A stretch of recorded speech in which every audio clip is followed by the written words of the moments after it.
Comment gérer le retour en voyage? Alors c'est vrai que ça peut être une peur assez commune quand tu prépares ton premier voyage, c'est d'avoir peur du retour. Donc j'aimerais te partager mon expérience, c'est également une question qu'on m'a posée, donc j'aimerais t'éclairer là-dessus. Alors je suis sur le toit de mon immeuble, donc il y a une garden zone, donc une petite zone de jardinage. Si tu ne me connais pas encore, je t'invite à me suivre sur Instagram, c'est là où je partage le plus de choses à côté et où je partage mon voyage. Et c'est là où je suis le plus actif. Donc je vais te faire le petit tour de la garden zone et ensuite, tout en te parlant du sujet d'aujourd'hui. C'est vrai que la première fois, quand tu organises ton voyage, tu peux avoir peur du retour.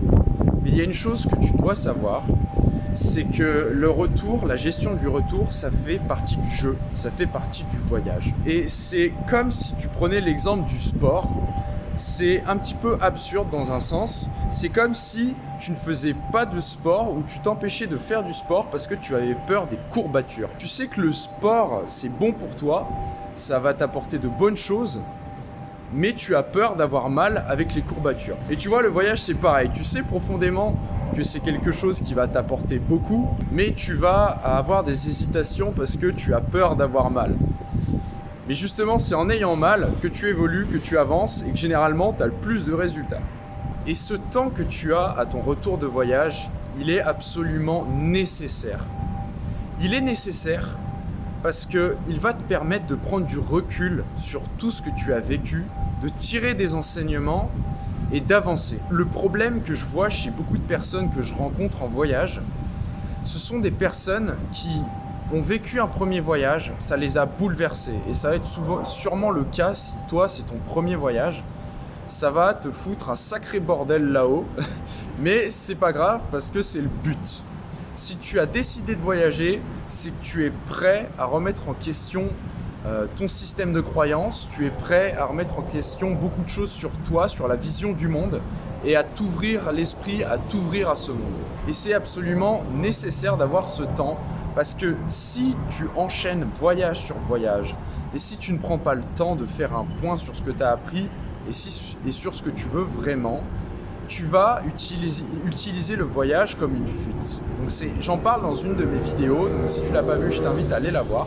Ça peut devenir très néfaste pour toi. Je te prends l'exemple d'un voyageur que j'ai rencontré au début de mon voyage. Quand je lui ai posé la question de quels sont tes plans sur un peu plus le long terme, est-ce que tu prévois d'aller en France et d'autres questions du même style, il m'a répondu je sais pas, mais tout ce que je veux, c'est pas retourner en France. Et tu vois, ça soulève un point, c'est que dans sa tête, rien n'est clair, mais c'est normal, quand tu voyages, généralement, c'est que tu es dans la quête de sens.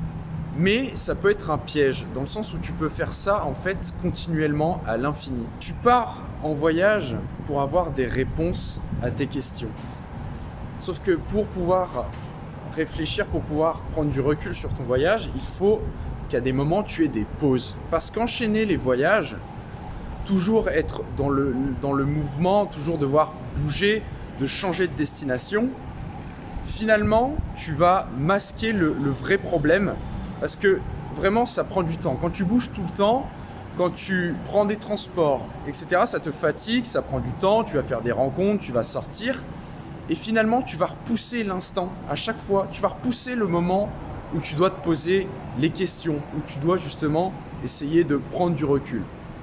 Et ça peut justement devenir un cercle vicieux. Parce qu'en voyageant non-stop, tu vas finir par fuir tes responsabilités finalement. Je te prends mon exemple.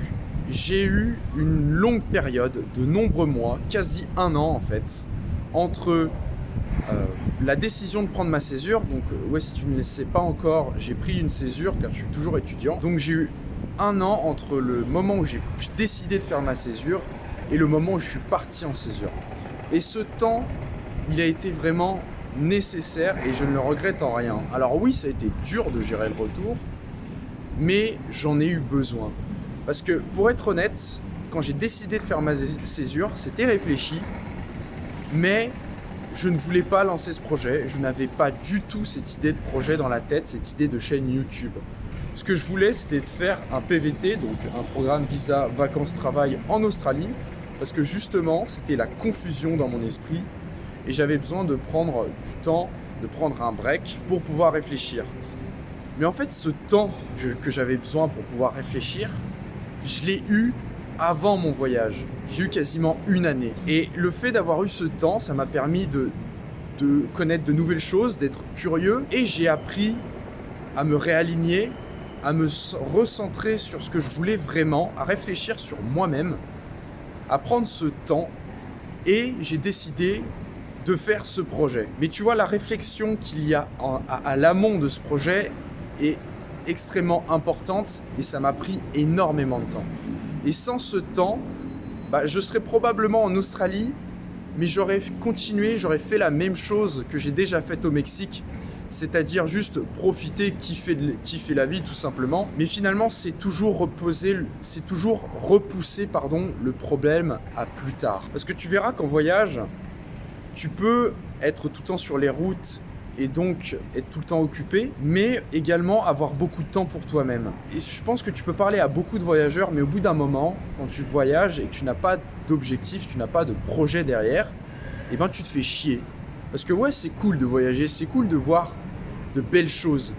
Mais si tu n'as rien à côté, au bout d'un moment, tu sois au bord de la plage, tu sois devant un temple, que tu sois, au plus bel endroit du monde, si tu n'as rien à faire à côté, tu vas commencer à te faire chier. Et le but d'un voyage, c'est justement de te foutre ce coup de pied dans la fourmilière, justement, dans ton esprit, mais pour que le voyage devienne un tremplin vers quelque chose de plus grand, vers une nouvelle vie qui t'inspire et vers de nouveaux projets. Et c'est pour ça que je voulais te faire cette vidéo aujourd'hui, parce que j'ai envie que tu te serves de ce voyage pour que toi, ça soit plus clair dans ton esprit, après avoir vécu une période où justement ça va être le bordel, et pas justement que tu restes coincé dans ce piège du voyage qui est la fuite, parce que finalement ça peut durer toute ta vie si jamais tu ne prends le temps de te poser, si jamais tu prends ce temps pour te poser les bonnes questions.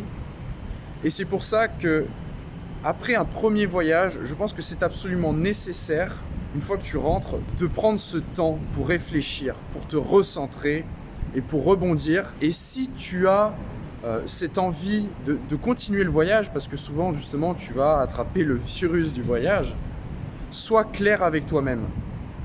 À quoi va te servir ce prochain voyage ? Est-ce que tu veux juste profiter ? Est-ce que tu veux lancer un projet qui te tient à cœur ? Est-ce que tu veux te servir du voyage comme outil pour accélérer ce projet ? Sois clair avec toi-même.